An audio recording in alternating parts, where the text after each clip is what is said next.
So today in this video, I'm going to be discussing shadow work and what it really is and different exercises that you can implement into your life.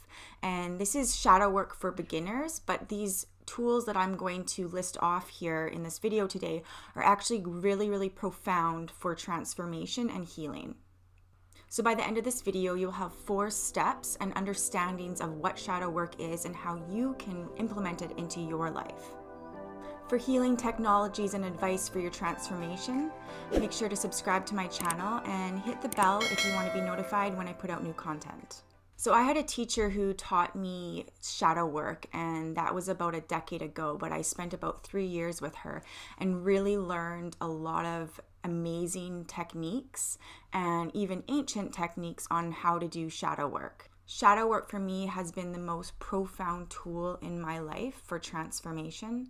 I used to be quite unconscious about a lot of things about myself and my surroundings. And when I started to learn shadow work, I was able to make the unconscious conscious within. And this was so freeing for me. I started to learn that a lot of my suffering was self-imposed, but because it was unconscious, I didn't really know that these things were driving me and causing pain in my life and causing pain to myself. I've worked in mental health and addictions for many years, and now I have my own practice where I work one-on-one with my clients. And I definitely bring aspects of shadow work into our sessions because a lot of the inner work that you do is making the unconscious conscious. And I've seen so many breakthroughs with my clients when they've really started to learn the tools that they can take home with them and do shadow work and really start to see a difference and huge transformation within. If you'd like to learn more about this, you can check out my website, which is in the description below, and you can book your free online intro session with me today. So we're going to dive right in today. So step number 1, what is shadow work? A lot of people think when they hear shadow work that there's something bad or something dark, but it's actually the very opposite.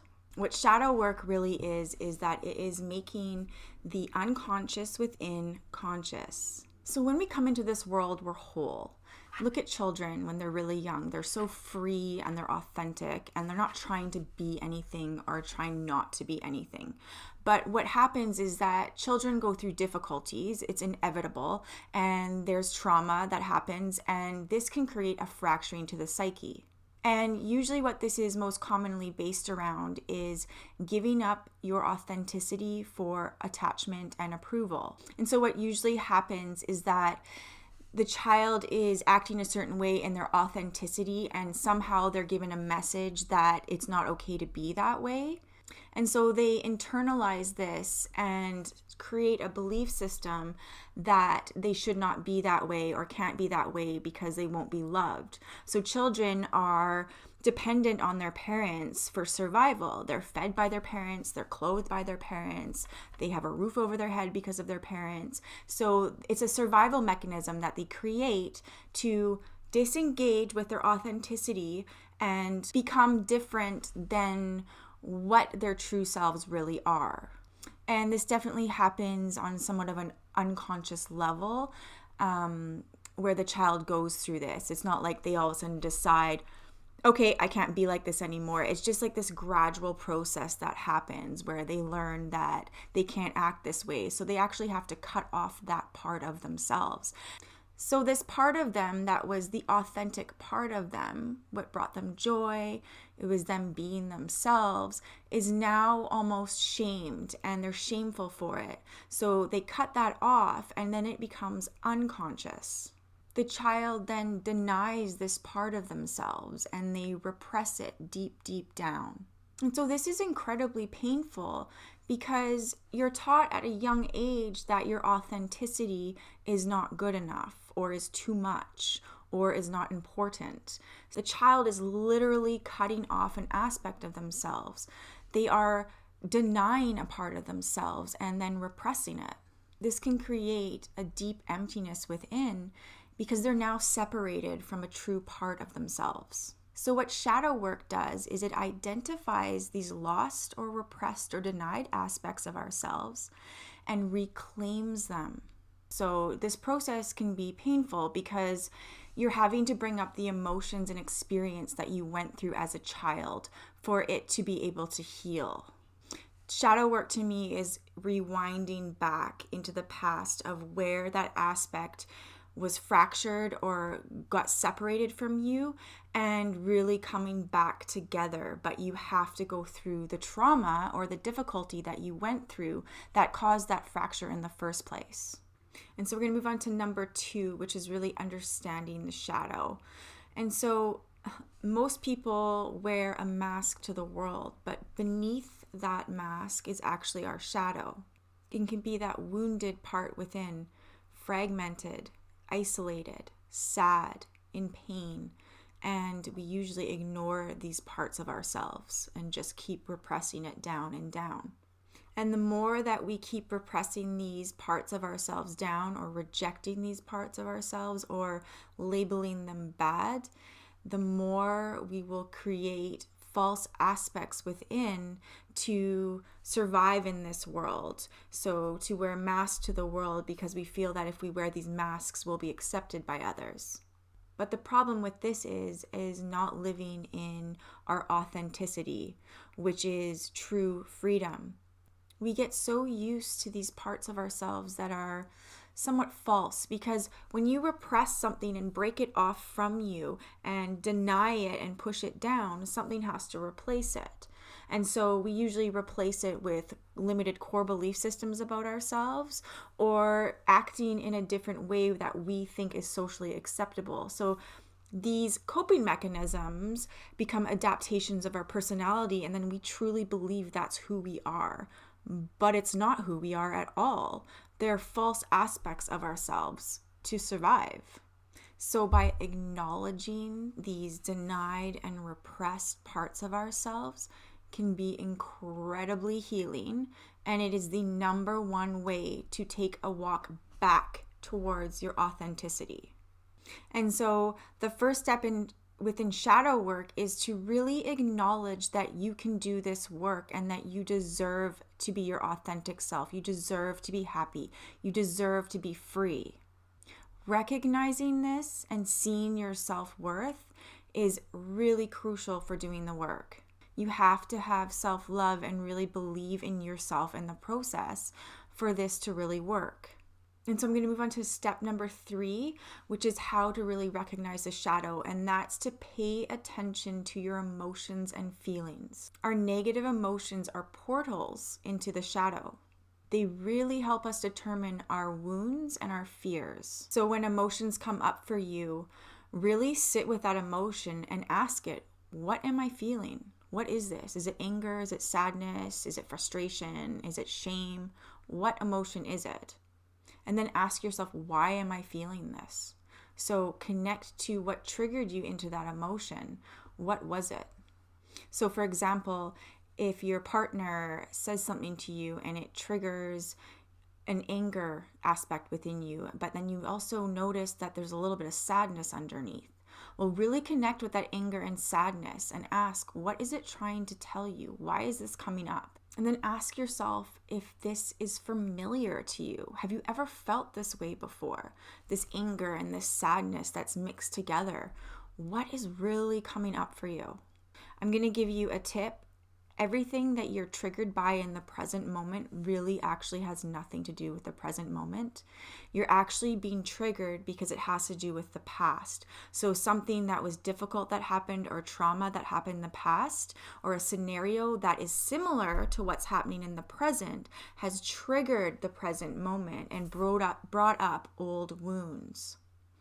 And if you're not able to connect with this and get answers from trying to listen to your feelings and emotions, don't ever push yourself. Shadow work is soul level work. It happens on its own timeline. And if things are not ready to straight away be seen, they won't be revealed. But trust in the process and know that things will be revealed to you in divine timing. And if there are no answers and you're not able to connect the dots from why these emotions are coming up, just acknowledge them. Just be with them. That's all you really need to do. They are just there to be felt and acknowledged, and that is just as powerful as anything.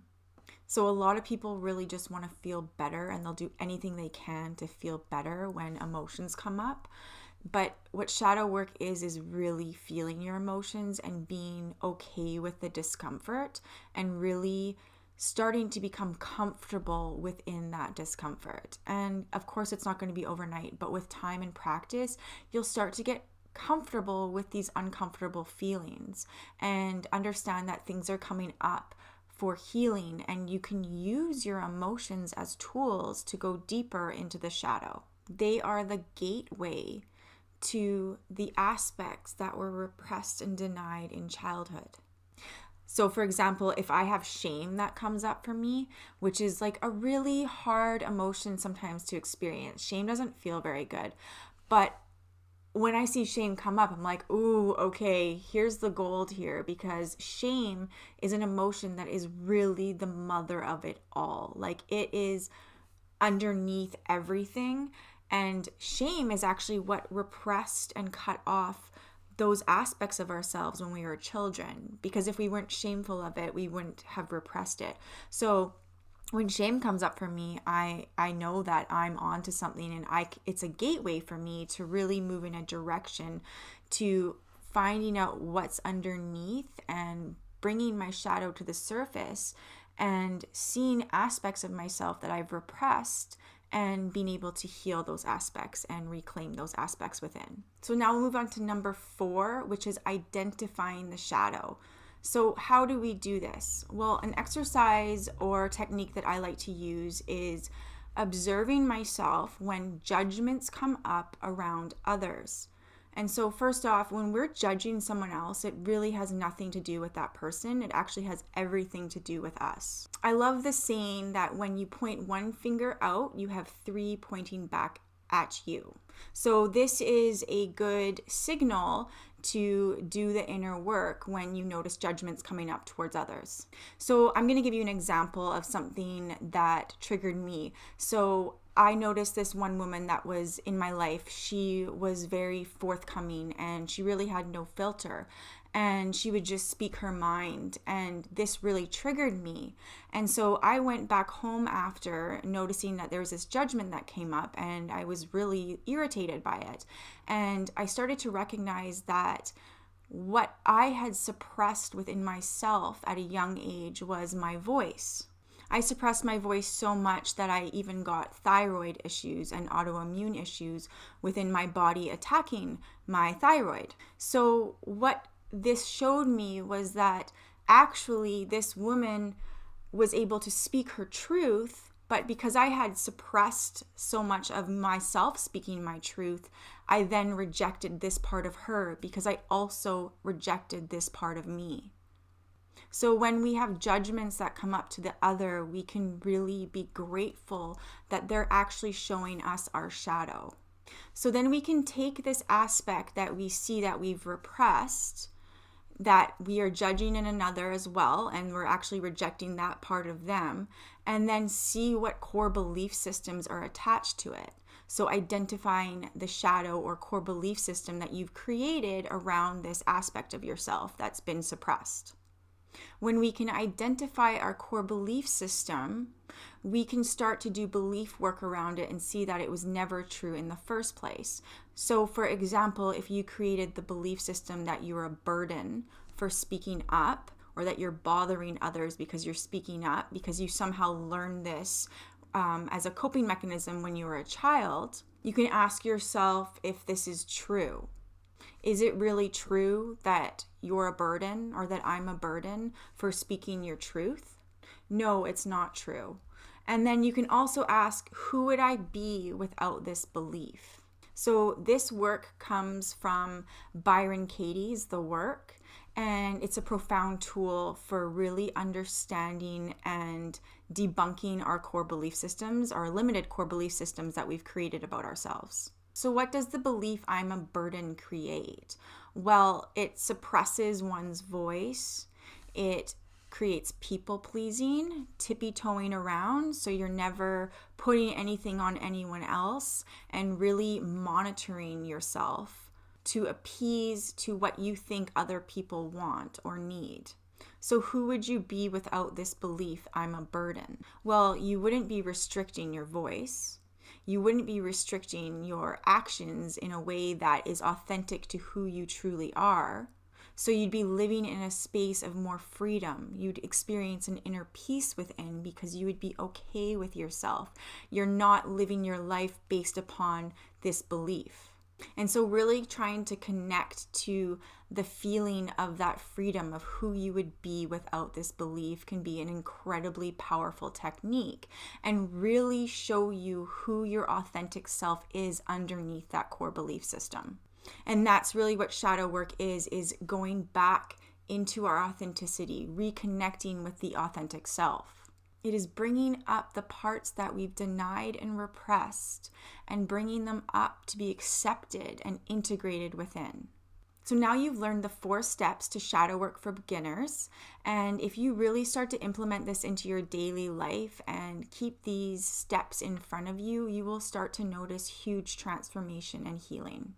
If you'd like to learn more about this or have questions about this, you can connect with me on my Instagram page, and the link is in the description below. If you haven't seen my video on inner child work, you should check it out because it really does discuss other aspects of shadow work, and there's a lot of different techniques in that video as well.